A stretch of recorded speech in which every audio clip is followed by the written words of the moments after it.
ये तस्वीर एक मशहूर किले नेशवानशटाइन नॉइशवेनस्टाइन कैसल की है जो जर्मनी के पहाड़ी इलाके बावेरी में वाक़ है।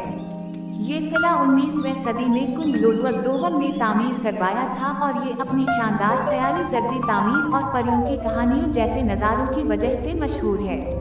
ये किला घने जंगलात, बुलंद वाव बाला पहाड़ों और नीले आसमान के पस मंजर में इस्तादा है, जिसकी चमकदार सफेद दीवारें और मखरूती मीनार एक खाबीदा मंजर पेश करते हैं। रात के वक्त रोशनियों में निहाया हुआ ये किला और भी दिलकश लगता है। कहा जाता है कि ये किला मशहूर डिज्नी कैसल के लिए भी एक इल्हाम था। ये जगह सयाहों के लिए एक पसंदीदा मकाम है और सालाना लाखों लोग उसे देखने आते हैं। अंदरूनी हिस्से में हैरत अंगेज नक्काशी, सजे हुए कमरे और क्लासिकी जर्मन फन तामीर के अनासिर पाए जाते हैं, जो इस किले को एक शाहकार